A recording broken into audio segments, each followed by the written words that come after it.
government shutdown approaches, James Comey indicted, Starbucks closing stores, and more. Welcome to the Raw Naked Truth. I'm your host, Eric Lopkin, and here's the news you need to know. The Trump administration said this week that federal workers should be dismissed en masse if the government runs out of cash and shuts down next week. The shutdown is increasingly likely as congressional Republicans and Democrats appear miles apart on a spending bill that they'd have to pass to keep the government open past an October 1st deadline. In previous shutdowns, many federal employees were furloughed but returned to work with back pay once lawmakers agreed on a funding plan. But this time, the Office of Management and Budget raised the stakes by directing agencies to prepare permanent layoffs in programs that don't have alternative funding sources and aren't consistent with the president's priorities. Former FBI Director James Comey could face multiple years in prison if he's convicted on 2 charges of making a false statement and obstruction of justice, according to a Department of Justice press release. Comey was indicted by a federal grand jury Thursday. The charges stem from comments he made to the U.S. Senate Judiciary Committee in testimony on September 30th, 2020, during which he is accused of lying. The indictment alleges that Comey knowingly made a false statement to a senator when he testified that he had not authorized someone else at the FBI to be an anonymous source in news reports regarding an FBI investigation into the potential collusion between Russia and Trump's 2016 presidential campaign. It also alleges that Comey impeded the investigation by making the false statement. The Mueller report later cleared the Trump campaign of all accusations. President Trump on Thursday signed an executive order that allows TikTok's U.S. operations to be moved away from the social media app's China-based owner ByteDance. The deal will see TikTok's U.S. operations separated from ByteDance to comply with a law that bans social media platforms subject to control by adversarial foreign governments like China. Trump said that he has great respect for President Xi and added that he very much appreciated that he approved the deal. The president said that the administration will also be announcing more details shortly. President Trump announced plans to impose a 100% tariff on prescription drugs. This steep new import tax will be imposed as of October 1st on any branded or patented pharmaceutical product unless a company is building their pharmaceutical manufacturing plant in America, the president posted on Truth Social yesterday.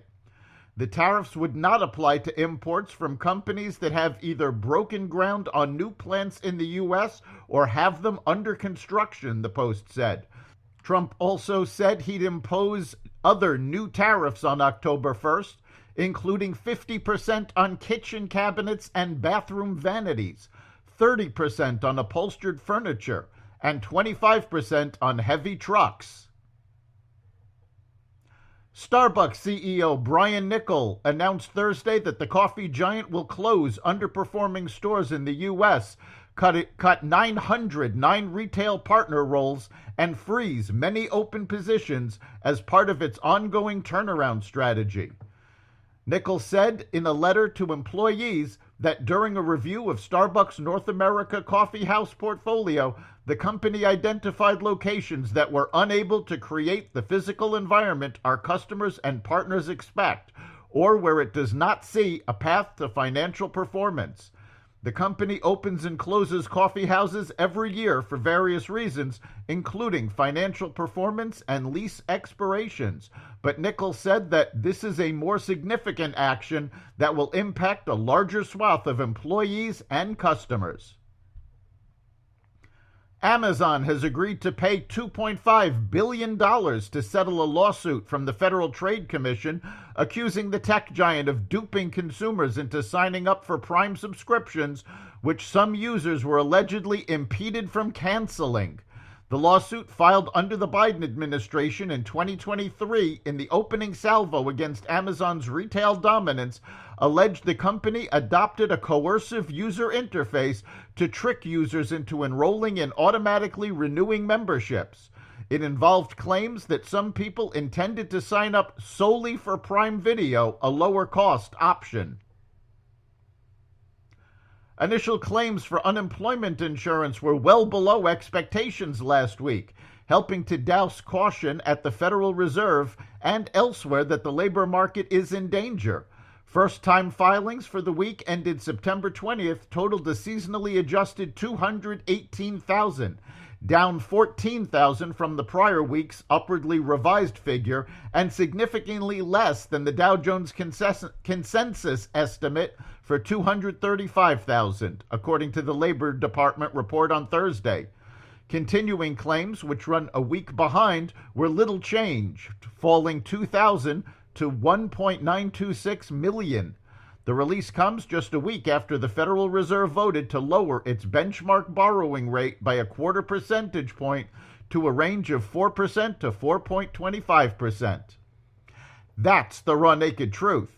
You can catch every episode of the Raw Naked Truth Daily News Brief, as well as our sister podcast, Carnivore Radio, with news analysis and commentary, and the rest of the Xvadio Podcast Network at xvadio.com, the Apple Podcast app, YouTube, Rumble, Spotify, iHeartRadio, Audible, Amazon Music, and other platforms that respect freedom of speech. We'll see you next time.